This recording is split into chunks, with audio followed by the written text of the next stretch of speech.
Welcome to SR digital tech. আসসালামু আলাইকুম। আমরা অনেক সময় কিন্তু একটা প্রবলেম ফেস করি, যেটি হচ্ছে ফটোকপি করার সময় যে আমরা দেখি যে কালির গ্লেজ অনেকটা কম আর অনেকটা কিন্তু ঝাপসা আসে।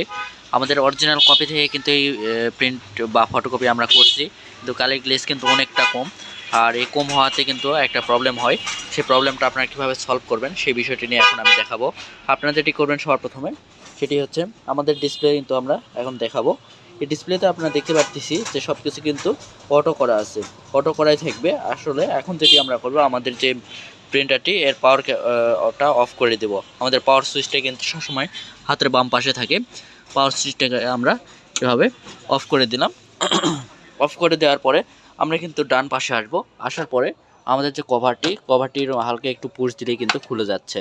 খুলে যাওয়ার পরে আমরা যেটি করব, আপনারা দেখতে পাচ্ছেন এখানে কিন্তু একটি কেবল আছে, যেটি ড্রামের কেবলটিকে আমরা খুলে নিব। খুব সাবধানে খুলবেন, ওইটি যেন ছিঁড়ে না যায়। আর আপনারা এখন এই কভারটিকে এভাবে লাগাই দিবেন। লাগাই দেওয়ার পরে একটু শব্দ হবে, অবশ্যই ভালোভাবে লাগাবেন। লাগানোর পরে আবারও কিন্তু আমরা পাওয়ার সুইচটাকে কিন্তু আমরা দিয়ে দিব। পাওয়ার সুইচটাকে দেওয়ার পরে আমাদের সামনে এরকম আসবে, আমরা কিন্তু 05 চেপে এটিকে চেপে ধরবো।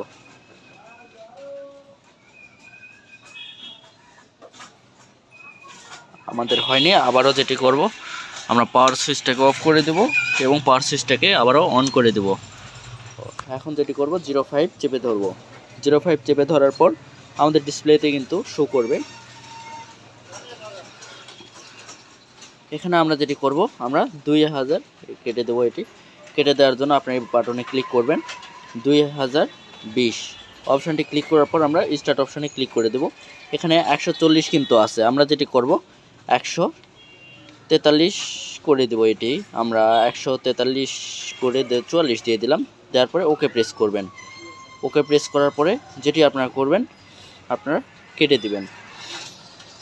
আবার আমরা দেখব যে আমাদের যে কমান্ডটা দিয়েছিলাম সেটি কি ঠিক হয়েছে কি না। আবার স্টার্ট বাটনে ক্লিক করে দিলাম, আমাদের কিন্তু 44 হয়ে গেছে। এখন আমরা যেটি করব, আমাদের সব কিছু কেটে দিলাম। ওকে প্রেস করলাম। ওকে প্রেস করার পরে আমরা আমাদের পাওয়ার যে সুইচটা কিন্তু আমরা অফ করে দেবো। আবারও সুইচটাকে অফ করে দেওয়ার পরে আমরা ব্যাক পাশে আসলাম। আসার পরে আমরা এটিকে ড্রাম সেটটা খুলে নিলাম।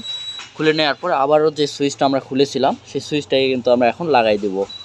এখানে লাগাই দেওয়ার পর কিন্তু আপনারা দেখতে পারবেন যে আপনাদের কালির গ্লেজ একটু হলেও বাড়ছে। আর এই প্রবলেমটা বেশিরভাগ হয়ে থাকে কালির প্রবলেম হলে। আপনারা অবশ্যই ভালো কালিটা ইউজ করবেন, ভালো কালিটা ইউজ করার চেষ্টা করবেন।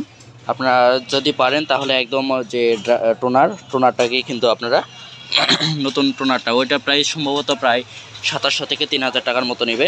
অরিজিনালটাই আপনারা ব্যবহার করবেন, অরিজিনালি যেটা মাস্টার কপি আর কি। এরকম আসার পরে আপনারা দেখতে পাচ্ছেন সব কিছু কিন্তু ঠিক আছে। এখন যেটি আমি করব, আমি আরেকটা প্রিন্ট দিয়ে দেব। এখানে স্টার্ট বাটনে ক্লিক করে দিলাম। এখানে কপি হচ্ছে একটা অলরেডি। আমার আগে থেকেই কমান্ড দেওয়া ছিল একটা প্রিন্টারে, আমার অলরেডি চলে আসছে। আপনারা দেখতে পাচ্ছেন যে দুইটার মধ্যে কতটা পার্থক্য দেখা যাচ্ছে। এই দুইটার মধ্যে যে পার্থক্য আপনারা দেখতে পাচ্ছেন, এটি কিন্তু আপনাদের যে কালির যে গ্লেজটা কিন্তু কমানো ছিল, আপনারা এখন কালিটা বাড়াইছেন। এই জন্য কিন্তু এখন এরকম কালি অনেকটা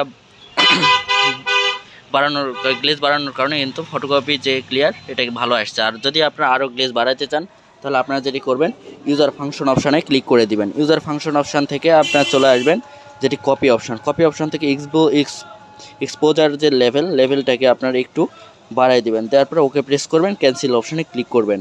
করার পর এখন যদি আমি আরেকটা যদি প্রিন্ট দিয়ে দিই তাহলে কিন্তু আমাদের কালির লেভেল আরেকটু বেশি থাকবে। ওকে, সকলে ভালো থাকবেন, আল্লাহ হাফেজ।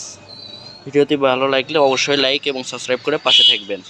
আর যে কোনো কিছু জানার থাকলে অবশ্যই কমেন্ট করবেন। আসসালামু আলাইকুম।